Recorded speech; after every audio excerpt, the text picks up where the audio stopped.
Welcome to LaChanceEncounters. I'm Alex LaChance, your host.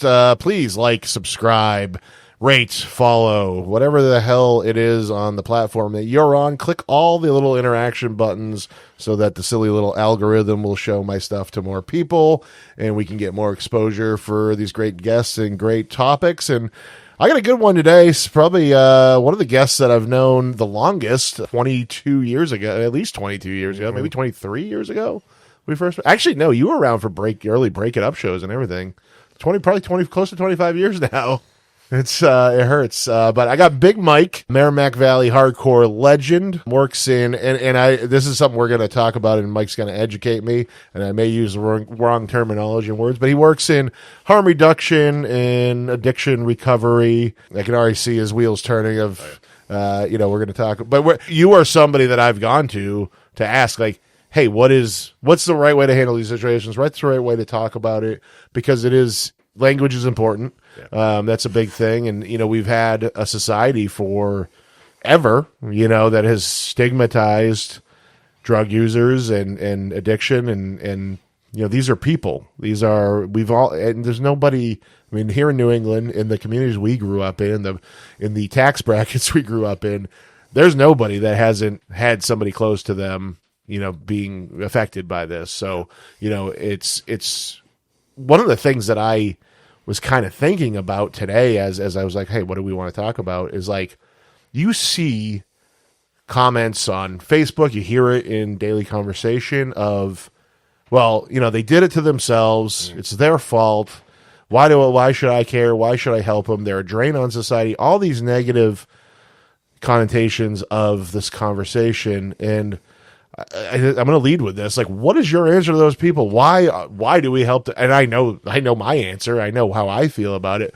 But to those naysayers, they're like, oh, they're the junkies, a drain on society. Let's let them. Why do we want to save them? Yeah. And I'm sure you have big feelings on this one. Oh yeah. What leads you to want to help, and why do you think it's so important? It's a really good question, because it's the crux of everything, whether it's mental health, substance use, incarceration. They're all tied together. And drug consumption in particular is a tricky one, because no one begins to set their life on fire. And a lot of consumption, and I know people who work in the field who still use, but know how to use in a ritual that is actually beneficial for them, rather than just like, it's this daily occurrence. And it's like, we are constantly inundated with information. Addiction is a disease. And my take on that is that doesn't address the socioeconomic, environmental trauma issues that, you could say it's a disease you use once or you use twice, boom, you have it. It's like, no, it's more complex than that, because humans are more complex than that. And it's very easy to look at people who either use drugs or people who experience severe mental health challenges, particularly people who experience voices and what we call schizophrenia, schizoaffective, and say, wow, they have nothing to offer. And it's like, I work with those people on a daily basis. They're some of the brightest people I know. The problem is they don't speak in a typical manner. It's tangential. It'll go off, but there's always a message there if we're willing to be patient and actually, wait a sec, you just said something quite profound. And that's what I've kind of taught myself, is because the way I grew up, growing up in Boston, it's like I grew up in the middle of all of that. I've seen drug use since I was 5 or 6 years old, and heavy use. And it's very easy to jump on and say, yes, this person did it to themselves. And of course, there's a decision to be made. But I always look at the reasons why it begins in the first place, which it could be trauma. There's a doctor, Gabor Mate, out of Vancouver, who has done this work for 30 years. And Vancouver's been one of the hardest hit cities in the world. And he'll say, like, when a person's levels of cortisol in the body are higher and you introduce some type of behavior that provides immediate relief, what is going to happen? What is the predictable outcome? It is, wow. So it could be violence, it could be sex, it could be working out, but drugs are an easy one because the war on drugs has permeated every facet of our culture. So drugs are an easy, low-hanging fruit. And it's just like, well, that's a problem. And especially nowadays, because the drug supply is so unpredictable. It used to be very easy. All right, you had heroin. We haven't seen heroin on the streets in forever. Yeah. And people still continue to tell people heroin users, and it's like there isn't any. There isn't any. Yeah. No, there isn't. And it was fentanyl for a long time. There's even another one out that I was hearing about recently that's even worse. Yep. Like what's the? There's xylazine. I think that's what I was thinking of. Yep. Metamidines, nitazines, which are all either xylazine is a tranq, so it's basically used on like horses and larger animals. So even in small doses, it can be very powerful. And it's tricky because it gives legs to the opioid. Fentanyl's an opioid, heroin's an opiate. The difference is one's synthetic. Fentanyl's synthetic.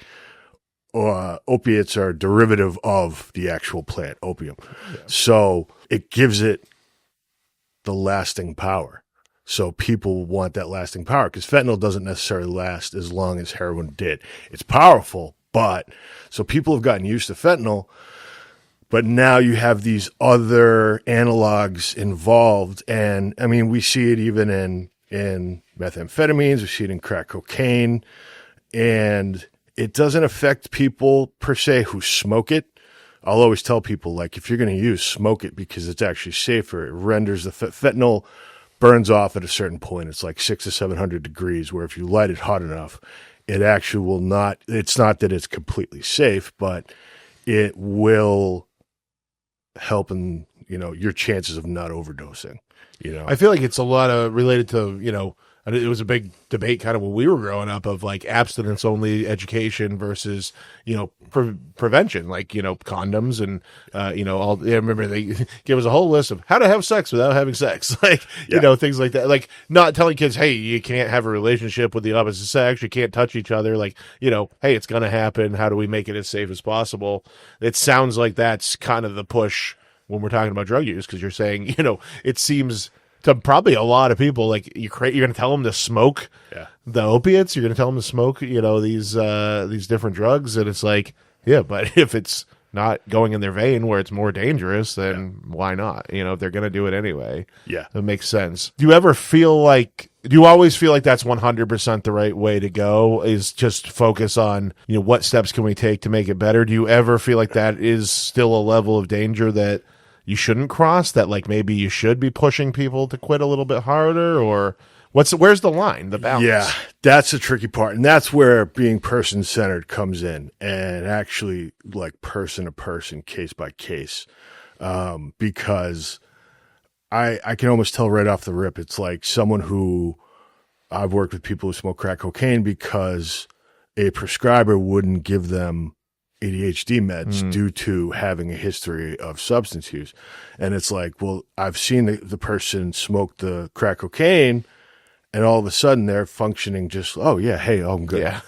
And it's like, well, yeah, you see, because this stimulant forces the brain to act in a way that actually is meaningful for the person. And this is where the problem is. And doctors are definitely getting better at that. There's a lot of outpatient clinics who will support people, but when someone has it in their head to not trust the system, or, ironically be like, I don't want meds, I'll just do my drugs. And it's like, nah, you know what? I get that. But I mean, how can you trust the pharmaceutical companies? Right. How and can that's you the trust thing. the healthcare industry? Yeah. So hard to do now. It really, really is. And the separation of like the mistrust, the misinformation,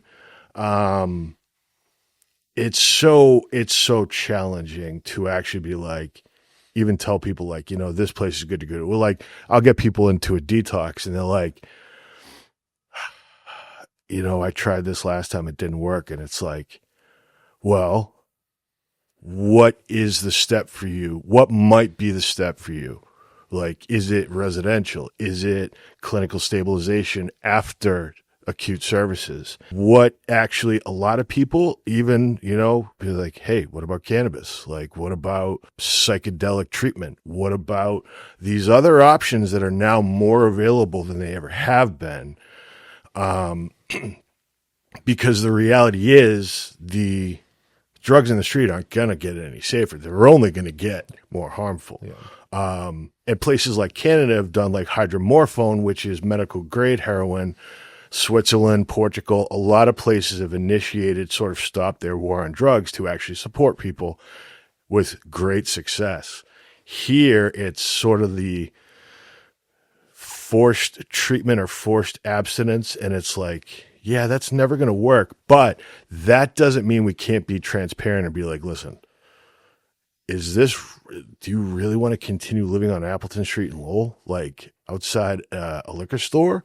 Because this is the reality. And what do you want? What more do you want? And that's where a lot of the training or self-reflection comes in, to actually almost like subtly manipulate someone, but have them come up with the idea on themselves.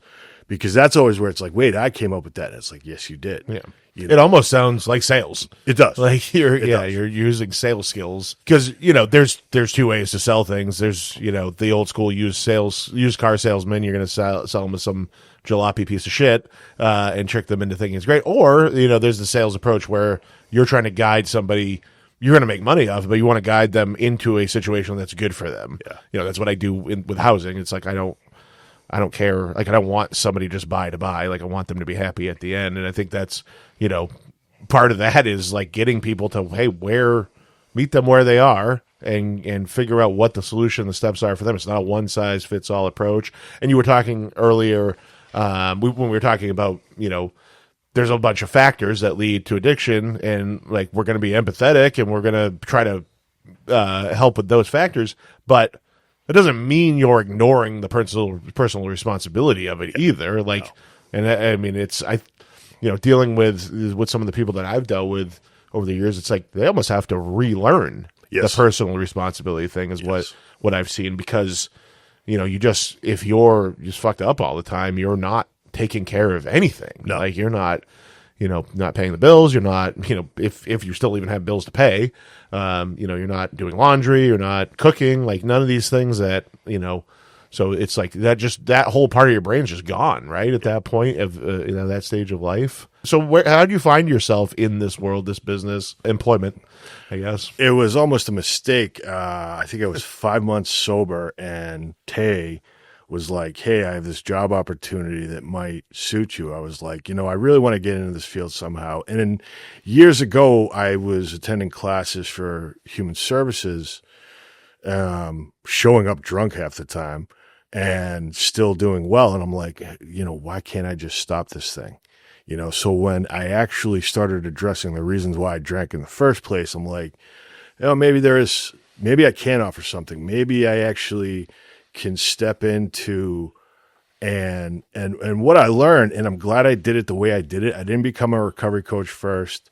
I became what's known as a peer specialist, which is a multitude of, mental health was a big one. I learned a lot more about how to actually meet people where they were with their severe mental health challenges, or people on the autism spectrum, or people with any type of developmental, where it actually like opened my eyes to this possibility of, wow, these people really are being ignored.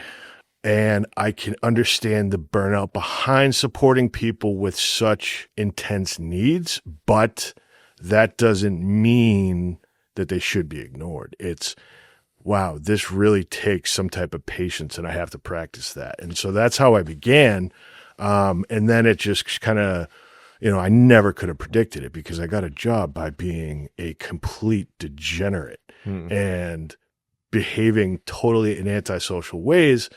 Being incarcerated and seeing people die and all this stuff. And, I justified my behavior, and trauma is obviously a part of it, but trauma is not an excuse for behavior that harms others. Yeah. So yes, my brain has been traumatized, and there's a reason why I do the things I do, think the way I think, in a constant survival mode.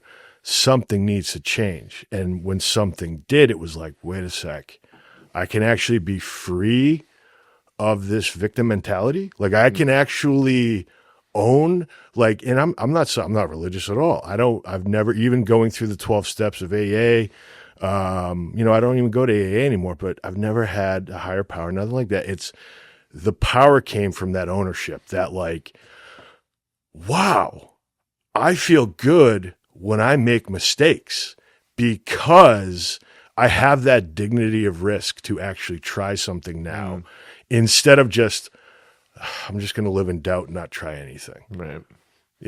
So that opened this door to this entire world where I became a forensic peer specialist working with guys in prison. Started working on the streets and doing harm reduction, learning really about people who have been doing it for 30 or 40 years. And that term harm reduction, I mean, I heard it from you first a few years ago. Yeah. Like, I didn't even, that wasn't even in my brain anywhere. And it makes great sense. But yeah, keep going. Yeah, and it's crazy because it started in San Francisco and New York with the AIDS epidemic. And what they would do is call bleach and teach, which is like, all right, early syringe access was bleach your needles before use if you're going to use. Like, don't share. Like, stay safe, practice safe sex, all these things.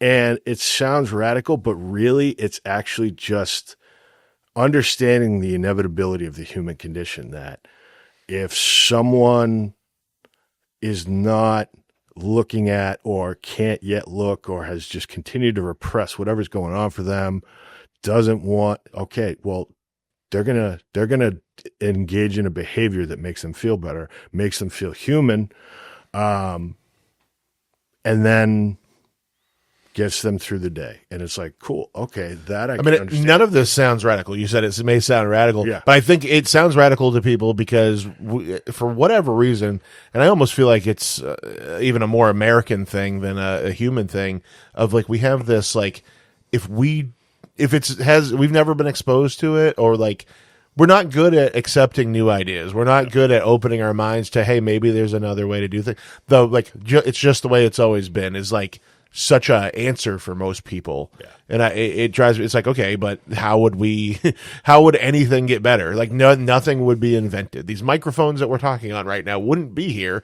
if somebody hadn't gone, hey, is there a better way to capture sound? Like, Yeah. I mean, anything you look at in your life that you benefit from, somebody had to go, hey, there's a better way to do it. Yeah. And that's all you're talking about here, is like, hey, here's a better way. Yeah. And you talked about going to AA. I mean, that's old school. They're like just 100% sober only, right? Yep. That's their teaching. It's like the California sober thing's not even really cool in AA, right? Yeah, no. Yeah. That's where I'm at. I quit drinking a little over a year ago now, and for me that works. Like, cuz like I'm not like a problem weed, like, I don't know how you could be, really. Like, it's like, but drinking, it's like I could be a mess. I could really ruin somebody's day by being a drunk mess, for sure. When did you start drinking? I think I was 13 and drug use was 10 or 11. Oh, Jesus. Yeah. What kind of drugs at that point? That was PCP. It was typically cannabis-laced PCP. Dude, I won't say a name, but I remember we were doing a drug test show in Connecticut, and some guys were on the dust, and we walked over to McDonald's on the way back. One of the dudes is just standing in the train tracks. There's an oncoming train, taking a selfie with the train coming, like, get the fuck off the train tracks. Yes. It's like, holy fuck, that's a drug. Yes. To get into super young is crazy. So pretty much the whole time I knew, because like, since you've been sober, I haven't seen you as much. Most of the time that I was seeing you regularly, you were going through this. Yeah. And it's interesting because I never knew. Yeah. Like, there's we know some people that we knew they had a problem, right? Like, it was, and I'm laughing just because so many fucking crazy things happen because of it. Yeah. Like, whether it's sad or not, it's like there's still some entertainment value to living that lifestyle, right? There is. But yeah, no, we would hang out outside of shows till wee hours in the morning, and like I really never. You were just alone doing this a lot of times. A lot of the time, yeah. Or did you have a whole other like network of people you? A lot of it was alone. A lot of it was actually more so. So I would drink because I would be able to drink. There were times where I'd be able to drink and it was fine. And it was really when because it's like I look at it as a problematic relationship. It's like an abusive relationship, but it's mutually beneficial to a point because it saved my life. Like there were periods in my 20s where I definitely would have died by suicide just because it was too much.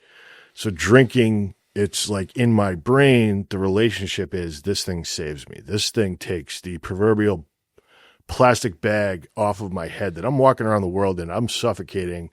Social anxiety, all these things, booze takes it away.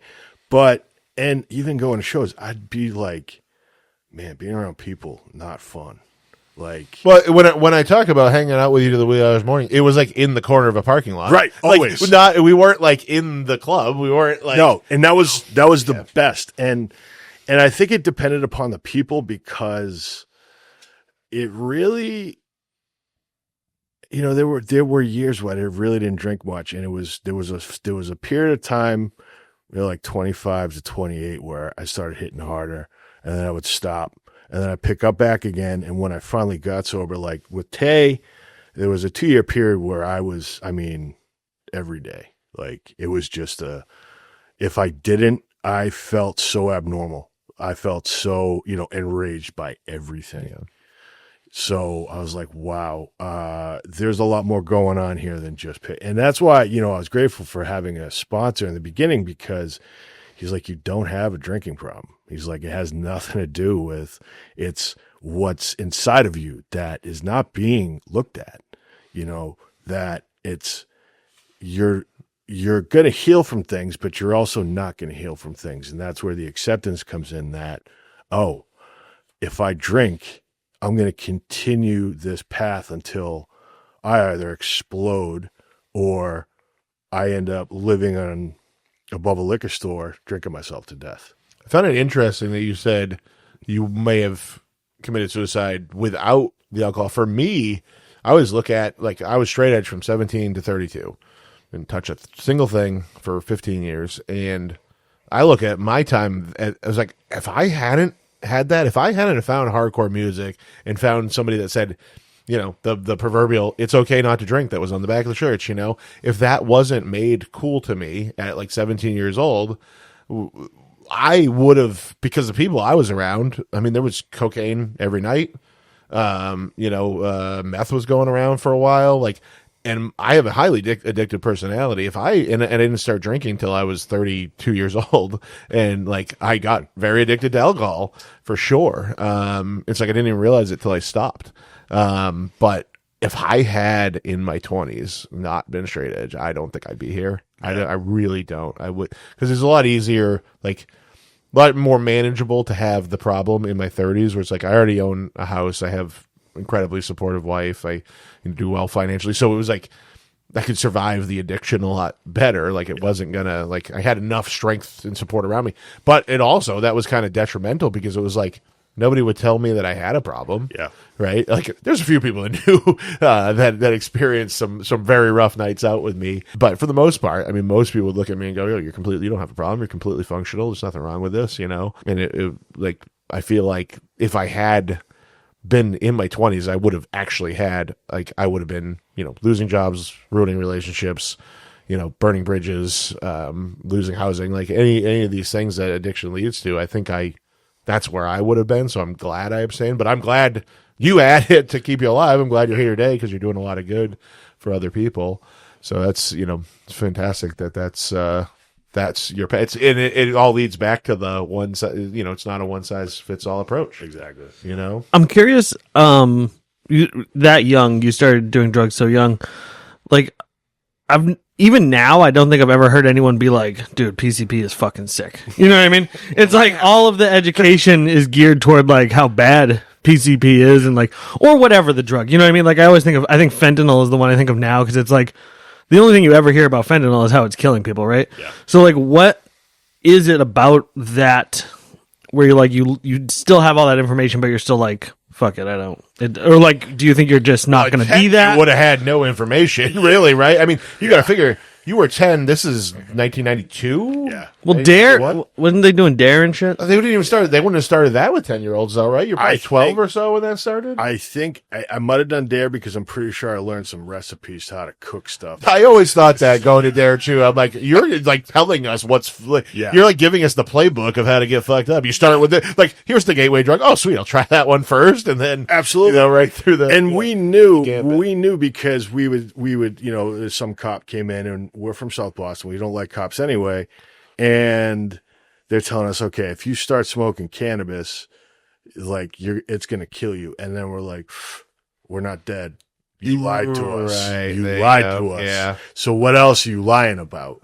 And for me, actually, I mean, the most beneficial substances I've ever consumed were shrooms, were LSD, peyote, like the psychedelics, because that actually have given me some, like, I've had experience where I've been told, like, yeah, you're going to die by your own ego. Like, your own ego is going to kill you. And it's like, whoa. Okay, so drugs are beneficial for sure. But I don't look at those drugs and think, man, I got to do those every single day. Like, Yeah, I mean, you're not like I've done some like I don't understand the microdosing. It's never done anything for me. So I'm like I'm gonna eat a quarter ounce of mushrooms. Yeah. It's like you're not. That's not a daily basis. Like No. that's not. There's no like I'm in my yard, Indian style, in my underwear, looking at the trees turn into dragons Yeah. for 6 hours.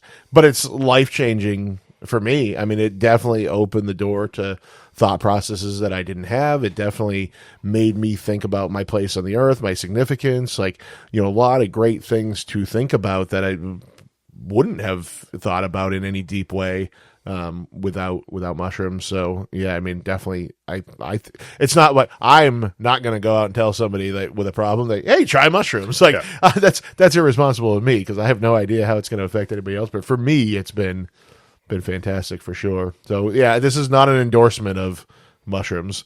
Consult your primary care provider. yes. Yes. But yeah, no, but to Nick's point, I do always think that with fentanyl, with heroin, when it was heroin or crack cocaine or whatever it is, like in my life, like obviously I think you were just way too young, put into a bad spot way too young, and but when it's somebody's 16 plus, I guess I would say, it's like you've heard and seen so much bad shit about fentanyl or about whatever else it is, like that, and then you're sitting like for most people, you've never had a needle that wasn't injected by a doctor. Like where does somebody go, oh, this seems like a good idea? That was always a disconnect for me that I never really can't really understand. Like where does somebody go? How does somebody get to that point where they can just ignore? It's kind of like, I mean, I wouldn't drink gasoline. You know what I mean? Like that's like, and I think everybody would say that, right? Like it is. I mean, with these days, I feel like you're probably on the same level of danger with some of these drugs that are on the street. So how does somebody get to that point? Like what do you see? I'm sure you've heard a million stories. Yeah. Typically, I mean, it starts with the insufflation or snorting, ingestion, some type. It typically does not start with injection, but sometimes somebody might. But every time it's and I've heard people who they've lost someone, and if they use even just a little bit, it's like that suddenly becomes okay. So it just shows how powerful that. Oh, I always said for years, I'm like, it must be the greatest thing in the world. And then I had a surgical, I don't know if you call it surgery. They went up my dick hole with a camera and a claw to pull out kidney stones that were stuck. But I had to be put out for it. And I woke up on fentanyl. The grossest claw machine of all time. Yeah, for sure. I had to, I woke up on fentanyl. I didn't know it until I read my paperwork later, but I was like, oh, that's why I was feeling great, man. That was fantastic. And I do believe, maybe I have a lawsuit. I keep thinking about this and I want to go back and find out. No, I'm not really going to sue him, but I believe I signed the thing that said, don't give me opiates because I know my addictive personality. Luckily, no issue, but I didn't go. I'm not going out and chasing it. But I could have. But yeah, anyway, just, you were going to kind of go like, how are people getting there? So, but even so you're talking about they might start with snorting or ingesting, but like even those things, it's like what the drug is. It just a lot of people take like baby steps. Yes, they're like, okay, so I've done angel dust. Now I'm going to do meth. Now I'm going to do crack. Now I'm going to and it's like, okay, well, it's only is that what you find a lot of times? Like people just kind of a slow gradual like chasing a bigger high. Or yeah, a lot of the times, and I mean the prescription pills were obviously a big one.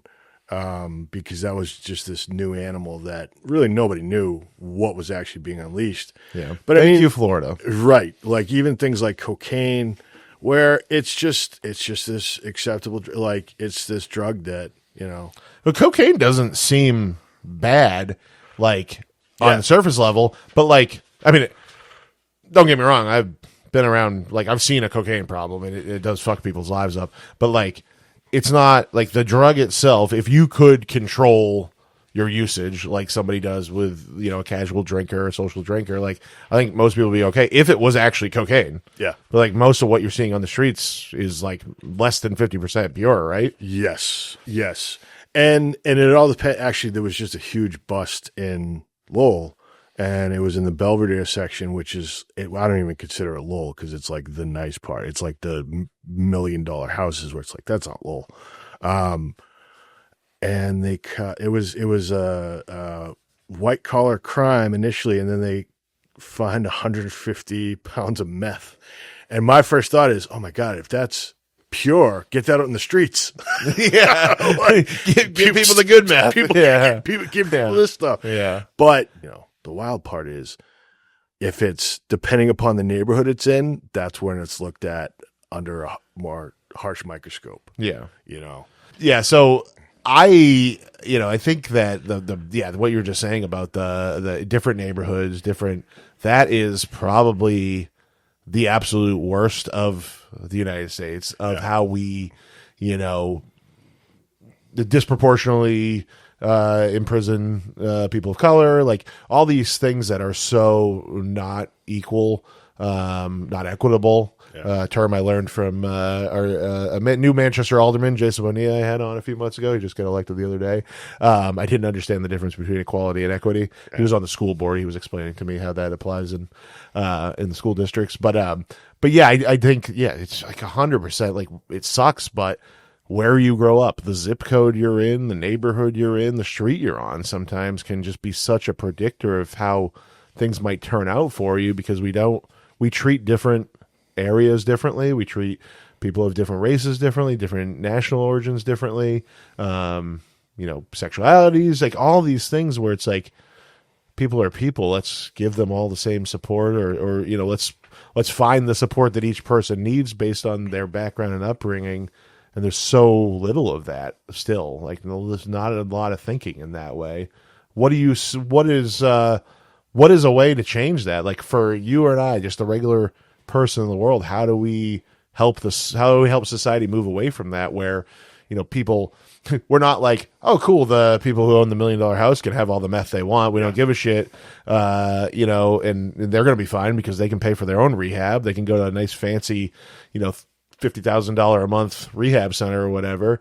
How do we make it equitable for the people that might grow up in, 6 kids in a 2-bedroom apartment situation? Yeah. There's a lot of, even the company I work for now has created different programming with like DCF to support mothers or, dads who have substance use disorders or even if it's just like problematic substance use. The difference being that the disorder completely disrupts the life.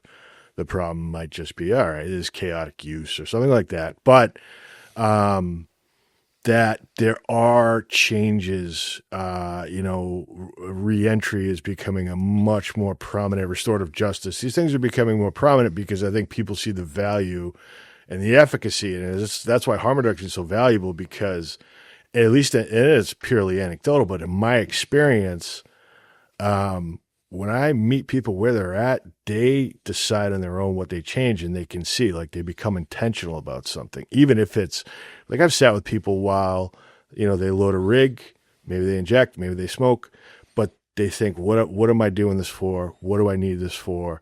What does it feel like when I do it? What does it feel like after? What does it feel like in the days after? And actually really creating a different process. And I got that from Dr. Carl Hart, who talks a lot about contingency management, which is basically if people's basic needs are being met, the chances of that problematic or disordered use all of a sudden start dropping. It doesn't mean it's impossible, but basically it's like practicing this mutual aid, which really is peer support. Peer support, while being a workforce, is also literally just any human engaging with another person on a level that, oh, we're mutual. Like we actually can be, like we could practice this. This is not something exclusive to like therapy. Therapy could be great, but what if we all actually practiced some of these skills without just being like, I got to go to school for 6 years or 8 years. It's like, no, you can literally Google how to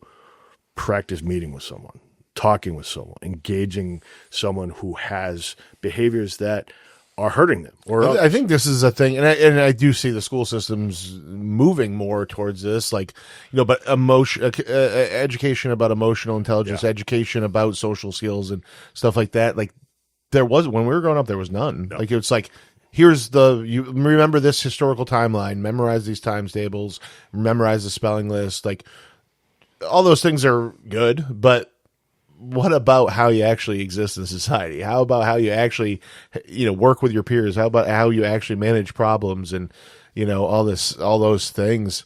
And you were talking about how, if your basic needs are met, you have, less chance of having these issues.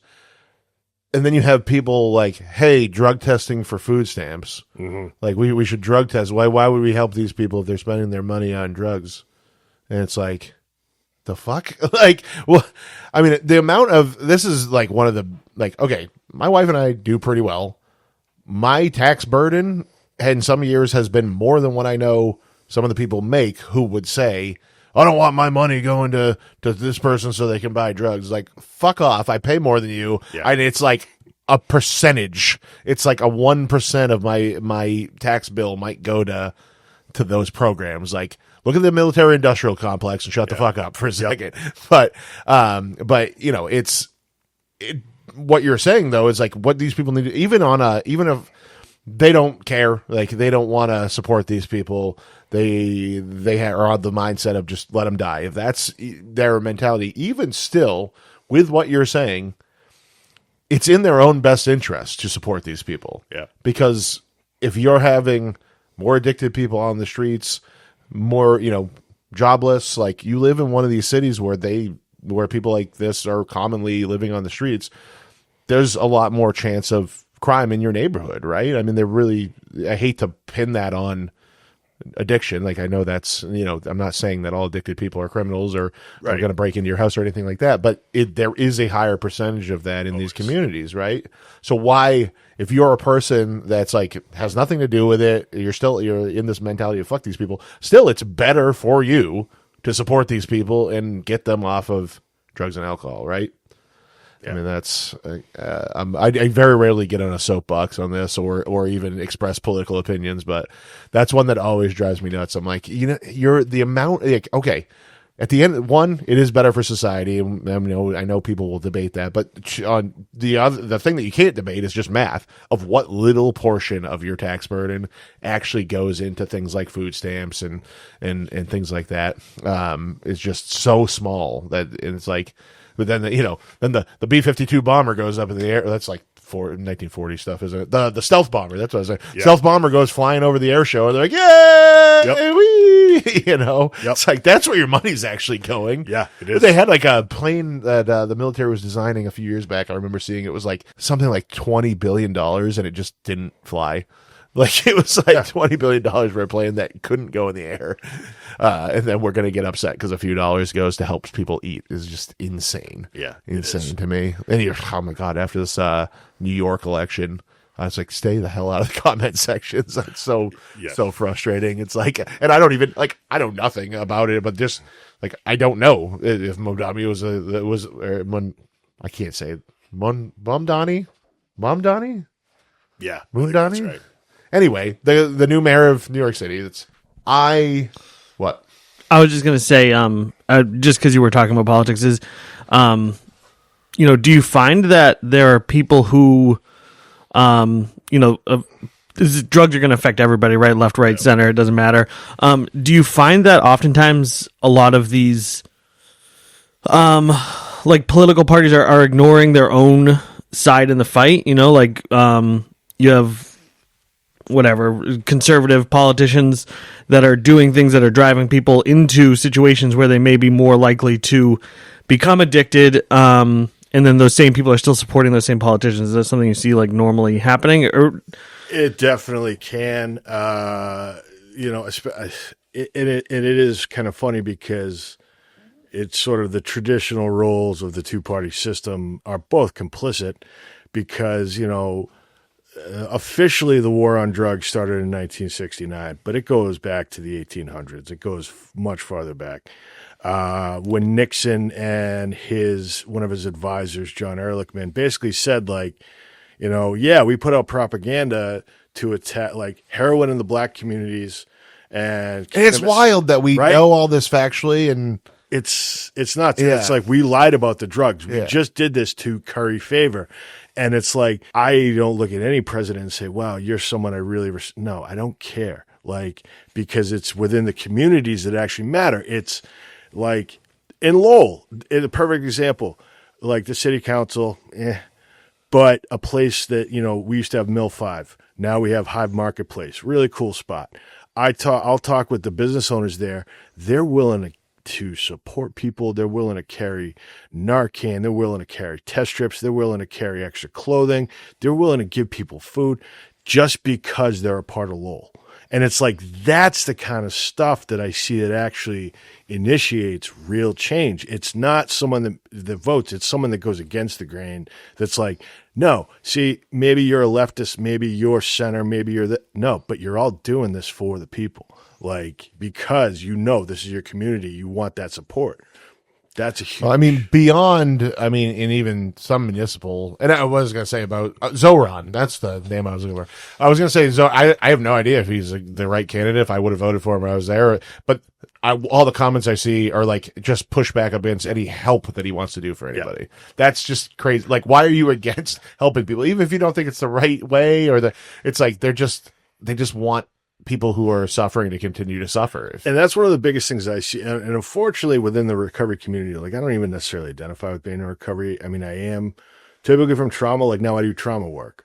But because there's so much poison and stigma within the recovery community itself, because it's so easy to forget what it was like. Yeah. What it was like. It was hell being why can't I stop doing this? I'll say even on, I was talking about how, do pretty well for myself. I even forget what it was like to struggle financially sometimes. Yeah. I know I'll have to take a step back and go, hey, remember when you rolled dimes for rent, you idiot? Yeah. Think of that, when you're judging others or criticizing others is hey, think back to your life. Was there a time that you were in their shoes, or similar, and I think we could all answer yes about almost everything, maybe not to the extreme, of some people. And, as far as, presidents, Reagan through Trump, all of them, fuck you. I coined a phrase on shout out airing of grievances podcast related to tattoo on your wrist over there. I said ACAB includes the president. Yeah, it does. That's the executive branch is the top of law enforcement. That's what I was taught in civics class. I know half of that what we were taught. It wasn't even real, but that's the way I look at it. They're the top of the executive branch is supposed to enforce law, right? So, it includes the president. Something that I saw a conversation of actually this morning, just randomly scrolling, and I was like, oh, cool. I'm glad I saw this on the day Mike was coming in. I saw, because I get a lot of, real estate content pushed onto me, obviously.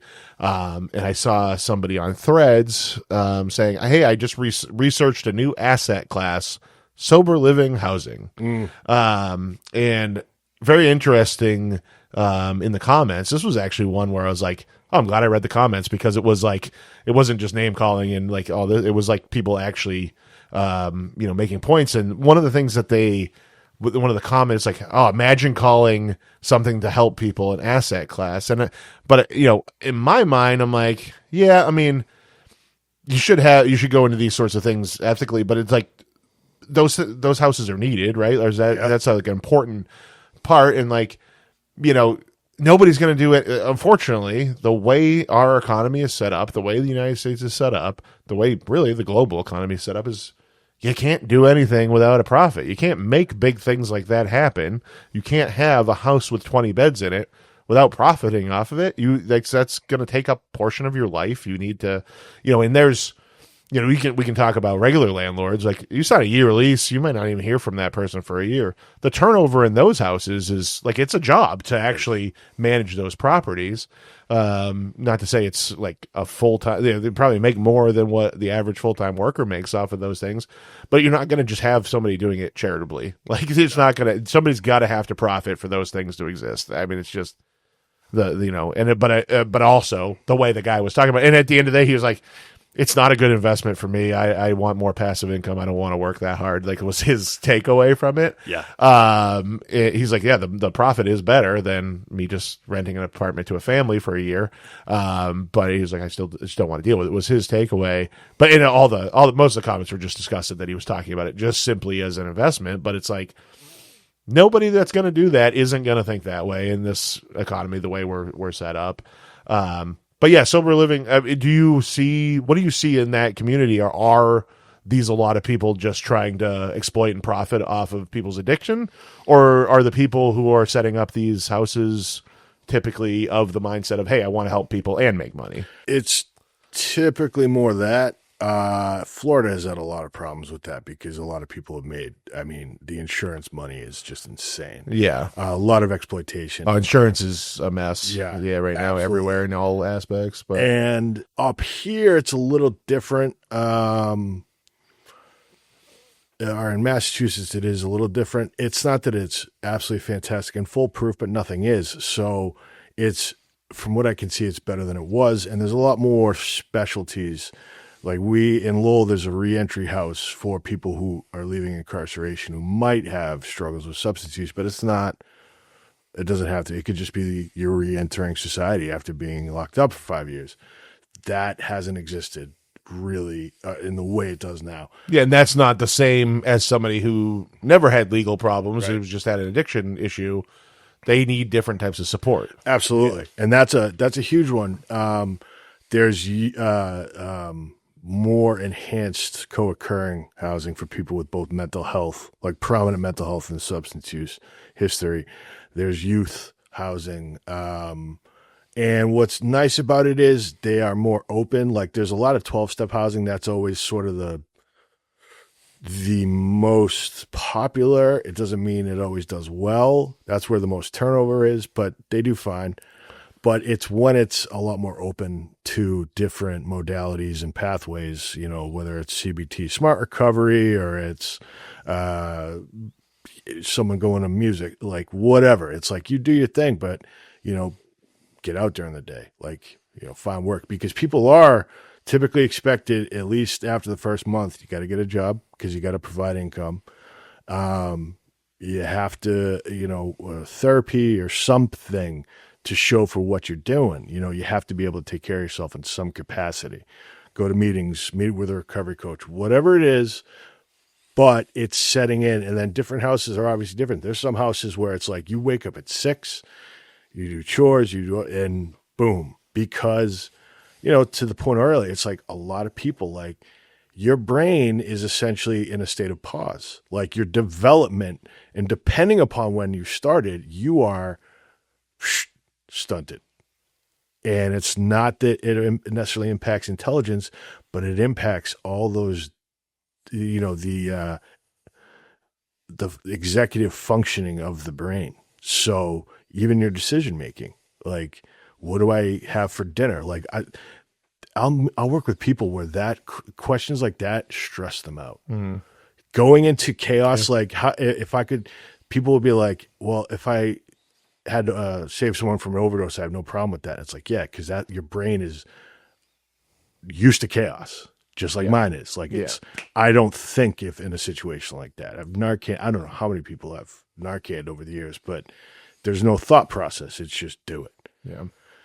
But you ask a general question of like, well, do you want to put money into your life insurance? It's like, what? Yeah.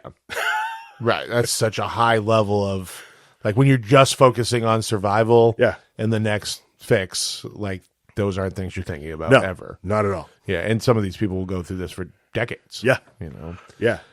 Do you find yourself, this is something that happens to me because like real estate problems are such big problems. Like you're talking, people forget, and it's people in the industry forget. It's like we're talking in the hierarchy of needs. There's air, water, food, then shelter. If it's like I've run into situations where somebody could be homeless, or like even if there's any issue with their house, it's so stressful. But I'm dealing with big problems, big dollar amount problems too. I find that I have a hard time empathizing with people's small problems. Do you find working in something that's so serious? I mean, you're literally saving people's lives. Do you find yourself sometimes desensitized to like a lot of people when you hear like complaints? You're like, that's not a problem. You're like, this is not a big deal. Yes. Yeah. I have to do a lot of work on myself in that regard because I'll just turn into a misanthrope and just be like, I hate you all. Yeah. Because you're like, okay, I've spent 8 hours today, literally peaceable, facing life and death problems. Yeah. And then you're going to complain to me because you popped your tire hitting a curb this morning. You had to change a tire this morning, whatever it is, little things.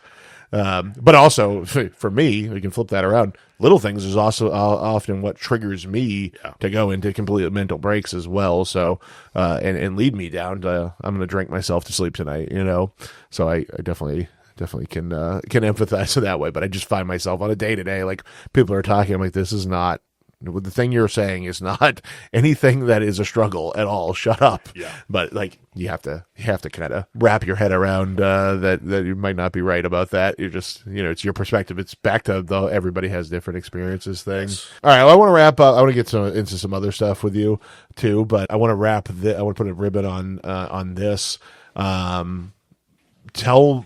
Say what, anybody that's struggling with an addiction issue, anybody that, needs help or if it is trauma or mental health or what's the first steps to take? Where do people go? What are the resources? How do people find help if they're feeling helpless? It's entirely okay to be fucked up. That's the idea you're not starting off like, I didn't start off saying, I'm going to volunteer to go to AA. I'm going to go be a better person. No, I didn't do it out of virtue. I did it because there was nothing else to do. And I felt my life collapsing. And, without Tay, I wouldn't have done it. Like, I wouldn't have done it. I remember the last time, and this is why I'll share this because it's important to me. Not the last time I had a drink, but one of the last times, we went out, she got a tattoo, went to a bar. I had 3 drinks and I'm like, let's continue. And the next morning we were going to go to a meeting and I'm like, she's like, why don't you stop for tonight? And I'm like, I can't. If I was at that point where it's like, I'm going to go to a meeting because that night I would have to binge. Yeah. Give me the gallon tonight. Right. Let's go. Yeah. Right. Yeah. And that's when it started piecing. I was able to piece things together that the reason, what I feel when I drink, it's like really understand whatever the behavior is, it doesn't matter. But if a behavior is causing pain, look at what it's doing. Like, look at why you do it, because there's probably a good reason. It probably didn't start off as a problem. It probably started off as something very beneficial. But the memories associated, like I always feel bad because people will say like, my worst day sober is better than my best day drunk. And I'm like, absolutely not. No, I had great times. I had great times. I will never enjoy an all-inclusive resort ever again now that I don't drink. I had a great time. Like, everybody at the pool was my friend. Yep. Going out to dinner with strangers, I will not have that specific kind of fun now that I don't drink. Yeah. Yeah. But, reach out to someone you trust, because for me, that was it. It was just planting seeds. It's not about answers. It's not about solving it. It's just about putting it out there. And then from there you proceed, because, I've been I don't know how 10 years or whatever, and it's like, and I started recovery 15 years ago, and I've been absent for 10, and I look at it and I'm like, I don't look at 10 years because I don't have 10 years. I have right now, and it's not about if someone picks up again. It's like, okay, that's part of the journey. Yeah. It's not. It's the shame and guilt is worse than any drug out there, and listen to yourself. Like, trust that no matter how incapacitated you may think you are, trust yourself, because there's probably truth inside of you that you might be afraid of, and that's okay. But typically, in my experience, whatever I'm afraid of is the thing I have to do. Yeah, and that's one of the hardest things to do. It is, but yeah, I think that's true in all of life. And you were saying earlier about, you know, people having to get jobs, you know, working or living in these sober living houses, and like I was just thinking about like everybody needs a purpose. Yeah, and I think like, you know, drugs and alcohol can actually strip you of your purpose if that becomes your main focal point, because there is no actual benefit to anybody except your own comfort, right? Yeah. So it's like you lose your sense of purpose because you're just trapped in trying to make yourself comfortable. It's a self, you know, drugs and alcohol are a self-centered thing, you know. Yeah. It's like it's just for you. It's not, you know, nobody else wants you to. I mean, I guess that's not 100% true. I have friends that are still sad that I don't drink with them anymore, but it's like, yeah. You know, but you know, it's just important to have that purpose, and I'm going to segue that into how we met and my purpose that kept me alive for a long time, and I have a feeling that you can probably say the same. But we met in the hardcore punk scene, Merrimack Valley Hardcore forever, all behind you. There's Hammer Brothers and Word for Word and Drug Test and all these bands that were so important to us. You know, I want to first of all. I was trying to remember this morning. You were not a musical guy. You were a guy that hung out, and you were, I mean, number one. I mean, you were at every show. I mean, that's the most important. Is if there's no people at the shows, there's no point of doing it, right? But also you always worked the door at Anchors Up. You know, you monitor the parking lot. You know, things like the parking lot. We didn't have a lot, but make sure people weren't drinking, going to get us in trouble outside. You know, shit like that. You were always like just a supporter and a worker within the community.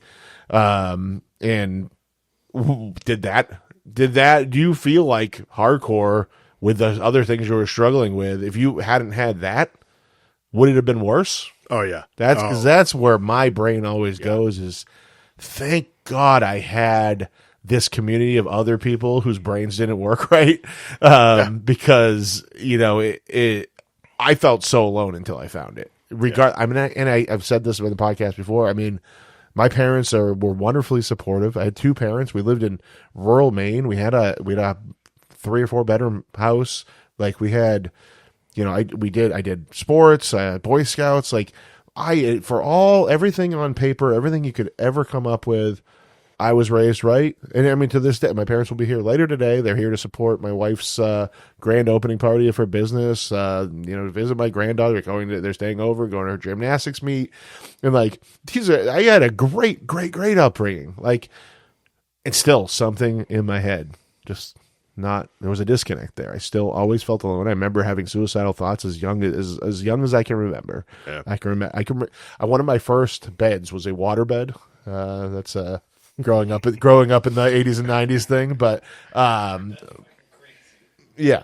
But I remember trying to let's laugh right before this. I remember trying to suffocate myself under the mattress, like trying to like pull it over my head and like wedge myself under it, like so young. I had to be like 8 years old in this memory, you know. So it's like, I don't know why. I still don't know. I've spent many times in therapy trying to figure out why I'm the way I am, you know. Yeah, I just don't know. But without hardcore, without finding other people who, and our mutual friend Jim, I mean, his line is one of the most important to me, where he said, "I was never in this for the fun." Yep, it was fun. We had great times, but that wasn't the reason we were there. You know, the reason was we needed a family, we needed a home. Otherwise, I don't know where I'd be. And I'm fucking tearing up talking about it right now. And I've been podcasting every week. I've been on a bunch of other people's podcasts. I have this conversation constantly, and it still affects me emotionally so much. Yes. Because without that, I just don't know if I would be here, if I'd have, I know I wouldn't have my wife. I met my wife because of hardcore. She's not even a hardcore kid at all. She just happened, Tay, different Tay, not your wife. Tay and her went to hair school together, and she introduced us, and she had dragged her out to a couple shows, and she thought it was interesting enough. But she's never way into it. It's funny now. She loves Turnstile. Like she got into it like in the last couple years, and like I have this, it's probably not on camera right now, but actually, yeah, it is. Turnstile poster here from when they played with Chain of Strength at Anchors Up. That was a hell of a show. And it's crazy to like, I just went to, she took me to their Suffolk Downs show, like 8,000 people. And it's like, I was like, do you even, like, she must have, we were together when that show happened. I'm like, do you even remember seeing them at Anchors Up? Did you go to that? Did you carry that? It's so weird that like she got into it like after the fact, kind of, I guess, is like after we stopped really going to hardcore shows on a regular basis. What the fuck am I talking about? Why did you just called your wife a poser in front of everybody? She's not. No, she's not a poser. She would never claim that she was a hardcore chick. She'd never claim that she was a punk rocker at all. She's just somebody that happened to be exposed to it through her friends and relationships. Yeah. I just love the idea of you being like, you weren't fucking there. No, you don't. she just, I'm not saying that at all. She wouldn't claim to have been. She wouldn't like act like she, but it's interesting how that goes because it just, I don't know. She just, one day she's listening to Turnstile and I'm like, yeah, how'd this happen? And she's always liked, like Alkaline Trio, Descendants, more like pop punky stuff, like for sure. I mean, Blink-182, she loves. We just went to see them at Fenway last year, she's always been kind of on the fringe of it, but she wasn't like a hardcore kid. She just wasn't a hardcore kid. Like there's and that's, I mean, I say this all the time. You can't have two crazies in a relationship.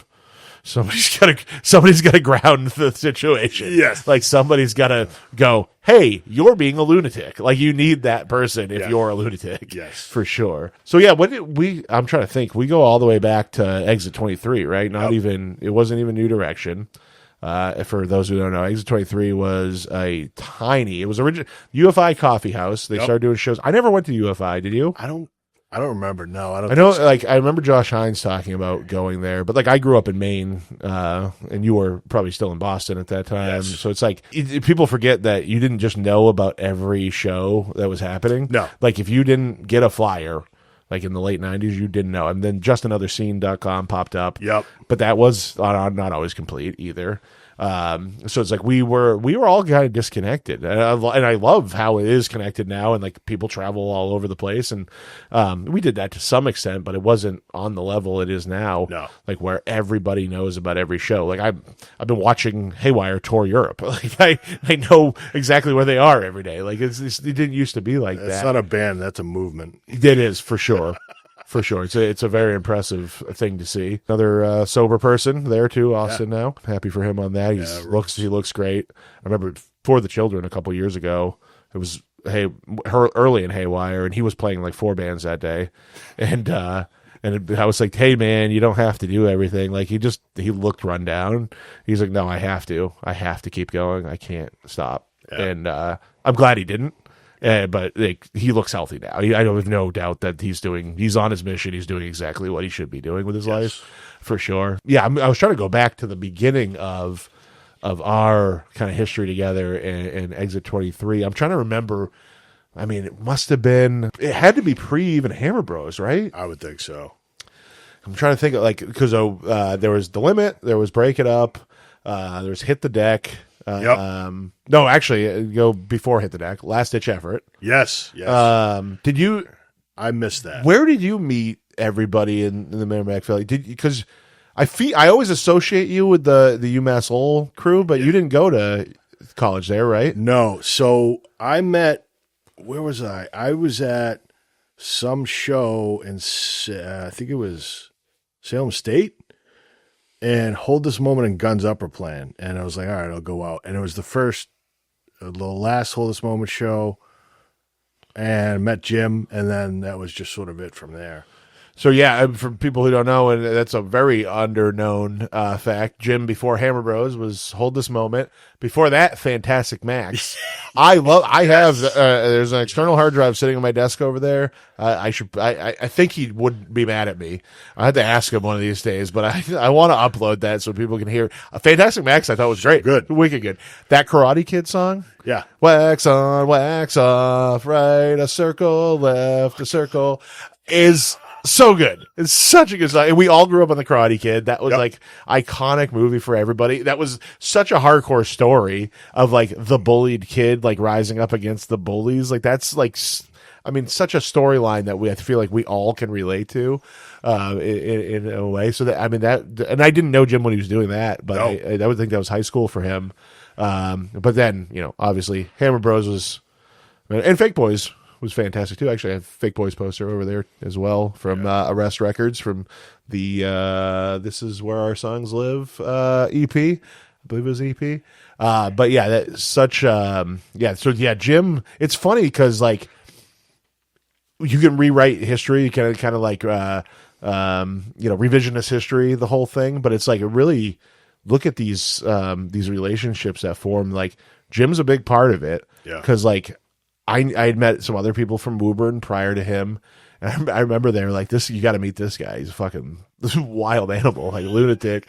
I remember hearing like funny stories about him, and then I remember hearing one about how they used to just like Christmas time. Just there was this one street in Woburn with I guess the statute of limitations is up on this.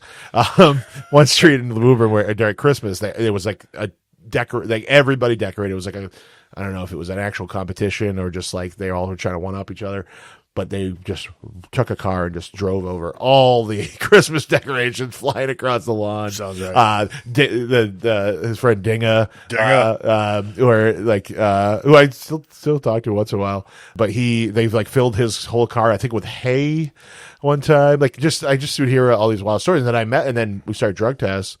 And one day we'd had a show at the bomb shelter. Jim came. He said, "Hey, love your band. Here's my band." Handed me the Hammer Bros demo. And I mean, that was that for me. That's a Genesis story right there. That's an origin, like, because me and my old roommate, Captain, we listened to that on. I remember he was running an auto body shop, like his first business. He tried to start on his own. He's now very successful. Nap Restorations, builds amazing cars. Been doing that for 10 years now. But this first foray into self-employment, I remember we were going. It was like a Saturday. He was like, "Hey, take a ride with me. I just got to meet a customer real quick." And the customer was super late, and we sat and listened to those two songs on that demo for 45 minutes. I mean, must have been 10 times going through, at least 10 times going through. And we're just like, you could listen to this forever. And then I remember seeing them at Exit 23, and going, okay, this band is going to be huge. I can remember listening to Hammer Bros and being like, I can't believe that these guys like live around here. Like this is like the kind of music that, not to be too fucking gas you up too much, but it was like, oh, this feels like I'm listening to fucking like real history making hardcore, like the Cro-Mags or the fucking, like, you know what I mean? Like that's what it felt like was like, I cannot believe that these are, it was like the MTV of fucking, you know what I mean? Like of hardcore. Yeah. I it was something special. It was something but the thing, I was like, this band's going to be huge, but they didn't. No, they only in some small pockets because I think they did it the right way. Yeah. They did it for the Merrimack Valley. They did it for their friends. They played where they wanted to play. And, I think some members would have loved to have done more. I remember there was talk about a Euro tour. I think somebody couldn't go for some, I don't know I think Geisel was the bass player by that point. Couldn't go for some reason. And I talked about learning the songs and going and doing Europe. I wish that happened. But it's like, at the same time, I'm like, I'm kind of glad that's our own little thing. It is. I'm kind of glad that, and there's only like, some pockets on the West Coast, we're way into them, Seattle. But other than that, not a lot of people knew, and it's still talked about today. It's still legendary stuff. And I think it's really is the center point of bringing so many people together. It's one of them. It's one of many. Yeah. And then, fast forward a few years later, you have Anchors Up, you have Arrest Records, you have Word for Word, That was the other kind of that brought in all this new blood. Yep. It ushered in a new style of not new, but it changed the style. Johnny, leaning way hard into the skinhead oi thing, brought to this day, I would say Johnny is responsible for Yellow Stitches, CMI, Haywire, like all these bands like that started with Johnny going, I'm going to wear a flight jacket and boots, and I'm going to talk about stomping around in sneakers and boots. Yes. That record, right to your right, man. The Keepsake, like that changed, I think, the hardcore history forever, and like so few people know that happened. I know, like, and it's because is vivid. I still remember show. I think it was in Amesbury. It might have been Watchfire. I don't even. But we were just going to hang out, and I remember Johnny coming up and being like, I'm going to start a band like Carry On. And he was all excited about it. We're like, okay, cool. That sounds right. And then all of a sudden, like, as things develop, it's like, oh, word for word. And, like, I remember one of my favorite shows was the Hammer Bros Word for Word one in Manchester. At the Legion? Yeah. Yeah. And that was a good one. Yeah. That was a real, and I think that was probably right around the time Kids Are Dead. I don't even know if it was out yet. Or it might have just. There's a funny story from that show that I don't think has ever been told publicly. Somebody went after Kyle, the drummer of Yellow Stitches, and then Fat Man chased him out, and he's like yelling at him the whole way out. We're all following him, and it was like a whole group of guys that were together. We pretty much just chased him out. Like they just, Kyle was a small guy, and it happened quite often that people were like, "Hey, let's fuck with this little guy," and it's like, hey, you don't know what you're getting into. That little guy will fucking murder you, and his friends are 10 times worse. So, good luck. But this is one of those incidents where that happened, and we're chasing these guys out. And there's a cop, off duty, or detail cop, and this guy, I mean, he's probably 70.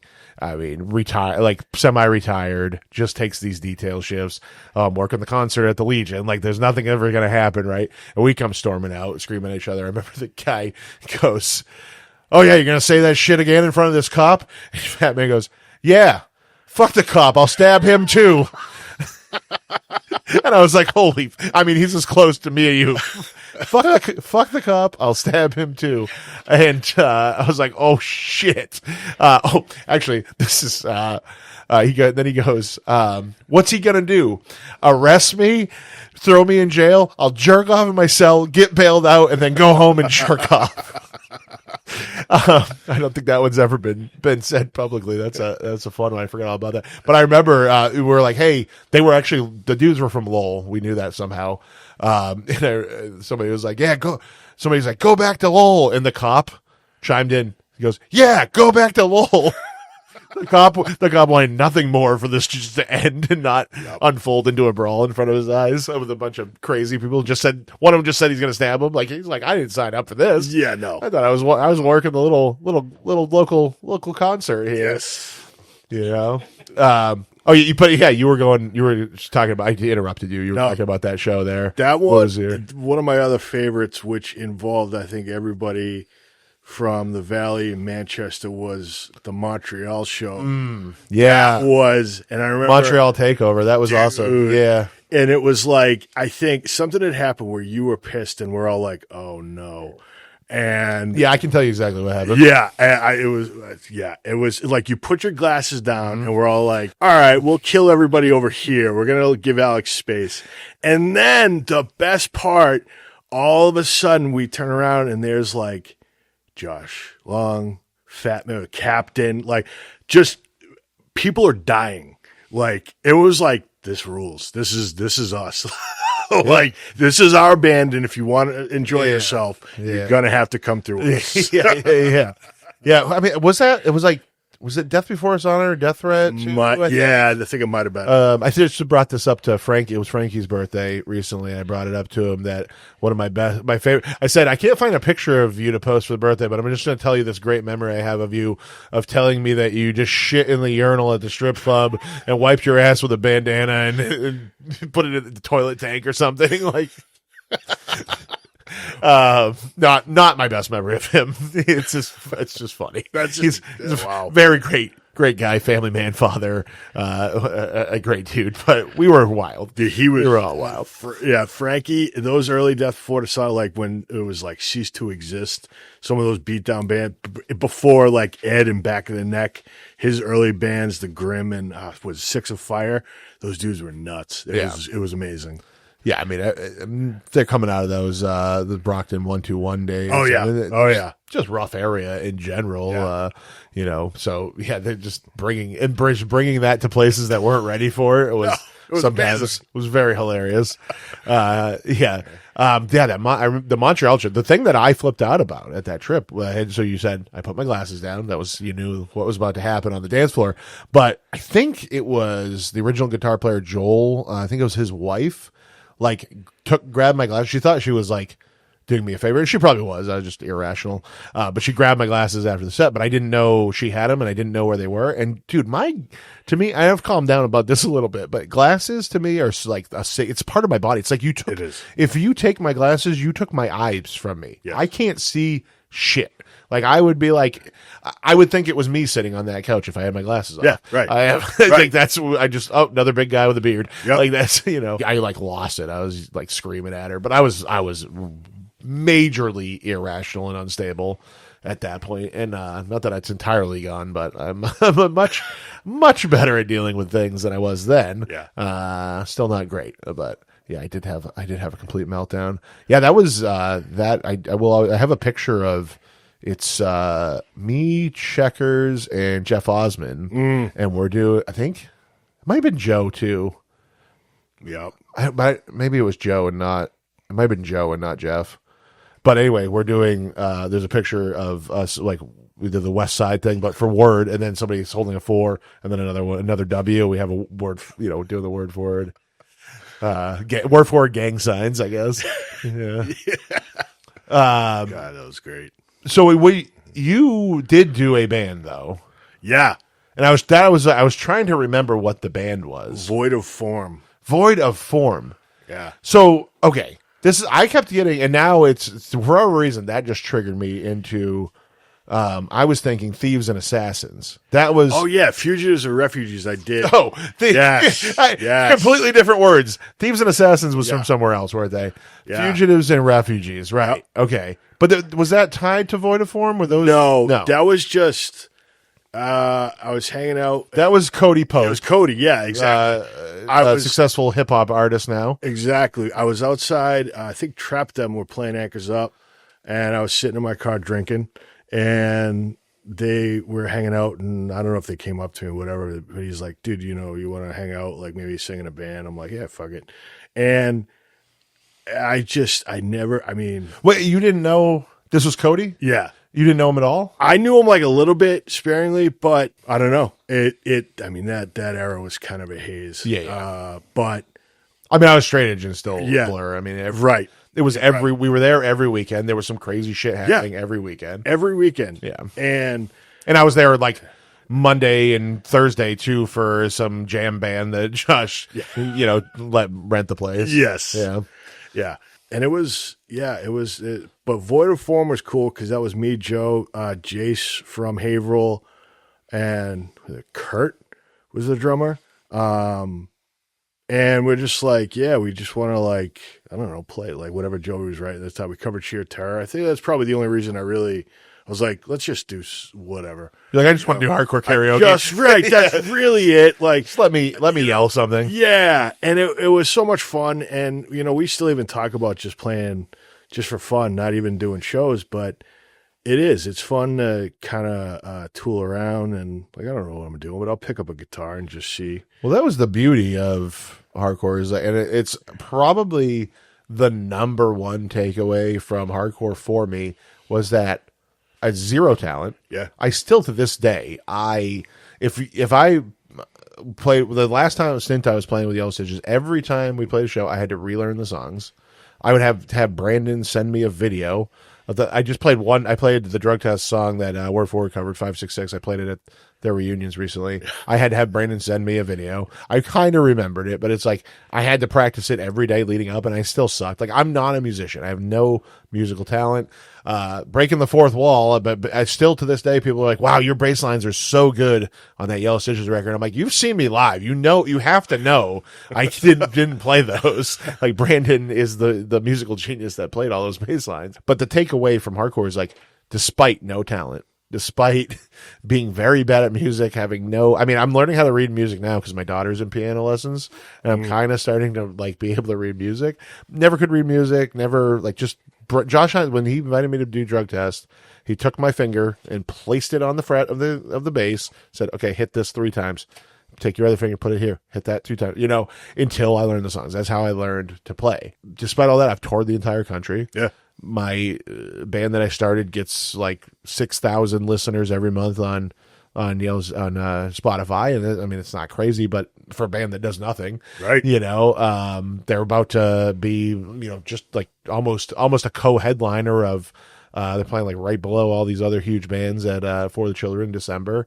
All these things that I accomplished, having no business accomplishing them, has just taught me. It's like, okay, what do you want to do? Just do it. Yeah. Take a step and go.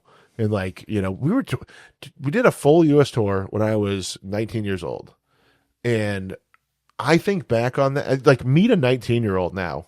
Yeah. And go, could you contact, and this was pre-social media, like, could you find a promoter in 23 different cities across the United States, plan out when we didn't even have GPS. We probably could have, but we were broke. I think there was 2 cell phones between the 9 of us that were on the road together. And we navigated as pretty much children, across the entire country, played shows every single night, managed the money, like fed ourselves, like found places to stay, all this shit that without that, I don't think I'd have what I have in my life now. I would have never known how to just make shit happen and create a life for myself that I wanted to live had it not been for the hardcore scene, for sure. So I just made that all about myself, but why did you, why did you not do more bands, more music? Just never pushed for it, or? Yeah. I always was, my ethos are still the same. It's just like, there's just another kid in the crowd is still like my mentality. It's the most humbling line that's been with me ever since that song was written. And it's crazy to think that someone I knew wrote that. like, wow. Okay. And, this band that writes these thundering riffs and only got crazier as the lineups were always good. I don't know how that worked out. They always had solid lineups. They always had, from Awesome Sean, to Geisel, to Christian, and obviously they had Chris Cox and Josh Long. Like, how can you go wrong? They had Hines, they had Basil. Steve was an incredible drummer too. Steve was awesome. Yeah. I saw Basil not long ago, and it was amazing. Move had played Corey Charpentier's band, and I introduced Corey to Basil, and I was like, yeah, this dude helped mastermind Kids Are Dead. And they look at him as if he's like Tony Iommi. Oh, yeah. And it's like, yeah. And I'm just like, this is my friend Ryan Basil. Right. Who's the most unsuspecting, modest, right. He has a band now. And he could go blast out to the world. Ex-Hammer Bros. If he pushed that hard, they probably way more people would pay attention. He doesn't. No. He's just like, here's my new band. Yeah. You guys know who I am? Who gives a fuck? He's just a real modest, quiet guy who can just shred. Those Kids Are Dead. It's hanging on my wall over there for a reason. Those Kids Are Dead riffs are unbelievable. It's nothing's perfect, but it's as close to the perfect record. I remember doing the gang vocals with you at Jay Moss's studio. In you go in through the garage, and it's like the whole basement is a studio. And that dude now is he just invented some editing AI software that he's marketing now. That's supposed to do a lot of it's not like an AI where it's going to replace the engineer. It just automates a bunch of tasks for them and it helps them out. That was the shit. Sorry, Jay. That's a shit understanding of it. I have no idea what it really does, to be honest. I was only a fan of hardcore, and I was never like in bands or anything. So, like, just from a little bit of a different perspective, it seemed like Hammer Bros was literally everywhere at the time that you guys were playing. Like, I feel like he was not in Hammer Bros. Oh, I thought that's what I thought you thought he was earlier, but I thought he was. Both of us have been mistaken for being. I bet you've been mistaken for being in the band a bunch of times, right? Yes. Same. That's funny because I was always there. I was literally thinking to myself, like, man, he looks so fucking different because I don't remember Who were you thinking he was? I don't even remember the guitarist. There were no large guitarists. No. It would have been, there was honestly that through all of them. honestly, like you see so many, like at that time you see so many bands, you see so many, like you guys were always around, so it's just like you kind of assume maybe. This was a funny. I was out last time Yellow Stitches played California. Saw Martine from Terror, and he goes, "Hey, when are you getting Hammer Bros back together?" I'm like, I know I wasn't in the band, dude. But it's funny. That's awesome. He wasn't even here. No, like he was all the way across the country, and he thought I was in the band. Well, now I feel stupid, so fucking all right. Richie, cut that out. You're fine. And I have tried like hell. You're not the first person. Like, it's happened to me. not. I know it's happened to you because you were always there. I mean, probably seen him. I can't even at least 70 times. Like That seems low. It does. It's. And I can almost remember every single. I mean, the first time they played with Death Threat in Saugus, and that was the hilarious show where Ed from Back of the Neck showed up, and they scared all the young kids, and we're just laughing because I think Ed chased someone into the bathroom and started moshing in the bathroom. Of course he did. Yeah. Of course he did. Yeah. I mean, that's tame behavior for Ed in that time period. It is. Yeah. No. That. It's just. Without that band, I don't know where I'd be for sure. And that whole scene and everybody involved. I was fortunate as a kid. My brother Sean would bring me. I got to see Sheer Terror and All of War and Blood for Blood and Madball. There's two bands that, and for me, Hammer Bros was kind of the Blood for Blood of the Valley, where it's like this uniting force that went way beyond. Like Massachusetts loved Hammer Bros. Speaking a lot of things we're all thinking, right? And in a way that it's like. That would make people think and realize why we're here, and and criticize some of the things that weren't good. Yeah, for sure. Yeah, and it's like Hammer Bros and Death Threat are like the two band. Like I could be like, oh, I love all these obscure bands I love, and it's like, of course, but just I love them. But Death Threat and Hammer Bros, like those two bands are like foundational pieces that it's like. I would give up every show just to go back to 1 year of Hammer Bros. Yeah. Because it was that powerful. Like Death Threat was that for me too. Yeah. That was one. I didn't get to go, but some of my friends in high school had gone to one of the New England Hardcore Metal Fest. I want to say it was like 2000, when Death Threat was still being billed all the time as ex Hatebreed, and Hatebreed was on the show too. And we knew Hatebreed, we didn't know Death Threat yet. Because for all of us, it was Victory Style 3. We're like, here's there's. And it's great looking back on that. Like, there's some of those bands that took me longer to actually really get into, but Bad Brains is on that. Warzone is on that. But then it's also Blood for Blood. It's Hatebreed. It's all these more contemporary bands and some older ones. Rabies was already gone, but that was Warzone was on there. But they came back. They're like, oh, you gotta hear this band Death Threat. They're it's just like the toughest band. Like, and I remember it's funny now because I know those guys. And right. Like, I've talked to Aaron a bunch of times. Like, he's like One of the best dudes. a stoner, a pizza maker. Like, but I thought when I go see him, like, oh, these guys are like hard ass motherfuckers. And like, not to say, they couldn't throw down, but but it's it's a different vibe than I really thought it was. Yeah. All those years, as a kid. And then, but I went to, and I've told this story recently, but I went to, a show. It was at Blizzard, Prescott Grange Hall in Portland. I went to high school right down, 20 minutes up the road from there. And it was a Blizzard, like nobody showed up. Death Threat headlined. I think there was supposed to be another headliner that actually canceled. And I remember buying a hoodie, and it was $20, but $20 to a 15-year-old kid is a lot, back, that last I bought a Haywire hoodie that was $60, recently. I was like, what the fuck is this? I'm like, how do these kids even do this? How are these kids wearing band merch these days? Like, right. I don't even understand. But I remember Aaron being like just super grateful. He's like, oh, really, man? Like, thank you so much. I still have that hoodie. It is torn to shreds. And the pocket, the hoodie pocket is held on with drug test pin. That's amazing. And I think I had to retire. I had to stop washing it as it was retired. I broke it out a little while ago. Me and Keith Freeman do Sick of Talk, where we like talk about songs that we like and just like our history with them and what we remember about these bands and the songs. And I broke it out and wore it for that. I'm like, this thing is so fucking great. But I wore that in the ground because that band just, it was everything to me. Everything that was said, the shows, they were, the best attitude, like didn't give a fuck, would play anywhere on a floor. Like it wasn't, there's no pretentiousness about that band. Where like you can't say, I mean, even some other bands that I love, you can't say that about. No. Even, I mean, I think I had a shittier attitude, like I would aspire to be that band and I wasn't, for sure. Anything else was there anything you wanted to promote, shout out?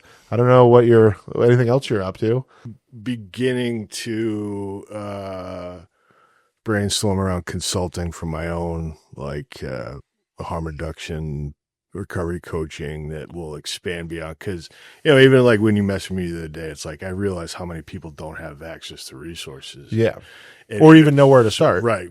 How do you begin this journey, regardless of what it is? So you're going to go out on your own eventually, and I think with the help of Tay, because Tay's the brains, like she's the clinician. She's going to, I think, released, potentially go back to school, maybe get a master's in social work. I don't know, but she, even without that, like I have none of that stuff, and I could go get, but for me, I'm just like, nah, I'd rather almost keep it just. You don't need to have any sort of licensing or anything to do any of this stuff, right? I mean, anybody could jump into it. Anybody. Probably don't want to unless you get yourself educated in some way, but it doesn't have to be formal. No. I don't think you want to go out giving advice to people that are on, the verge of losing everything, without having some knowledge. But definitely not. No, but you made me think, like, do you think there's things that if you were on your own and you made all the decisions, all the rules, that you could do better than what is happening out there right now? Do you have ideas on how to make things, make positive changes in the industry? I think so. I mean, because I just know a lot of people who've been doing this forever that I really trust, that I can count on, and even training people. Like I love education, and because I know I can't do direct care for the rest of my life. That's impossible. Like it's just not, either like where I work now is in the streets, but even just working with people in early recovery, the challenges and the stress of it eats at you. Yeah. So you got to focus on your own mental health. It's right. the whole get your oxygen mask on before you help other people thing. Exactly. Yeah. So I'm thinking of different ways to get out there, and Tay really kind of inspired me, kind of kicked my ass a little, because, and she's right, it's like we know people who can do these types who have inroads to grants and funding, and it's actually a lot easier than people think. It's just how to prepare. It's all about taking that chance. It's not about, for me, it's like if I don't do it, I know I'll regret it. Even if it's a failure, so what? Who cares? Like that doesn't matter. The failure is what's going to lead to what happens next. I'll say you can definitely do it if somebody can listen to my stupid bands and all my friends' stupid bands, all in Australia and Russia and everywhere in Japan. Like you can build something that helps people more than you're already doing. I have 100% confidence that you can, and to take those lessons from the punk and hardcore. Like, hey, if you want to just figure something out, you can figure something out and do it and create I get that for sure, that you can't just be an operator forever, a face-to-face with would you say direct, what do you call it? Direct care. Yeah, because that's going to just eat you alive, wear on you. But if you could create an army that's as good as you are and train those people and, empower them to do the same thing and grow the whole overall world of what you're doing, sky's the limit of how many people you can help. Yeah, it is. All right. Well, thank you very much for coming. It was a good conversation. And, let's get off the mic so we can talk some shit that nobody else that we don't want anybody else to hear.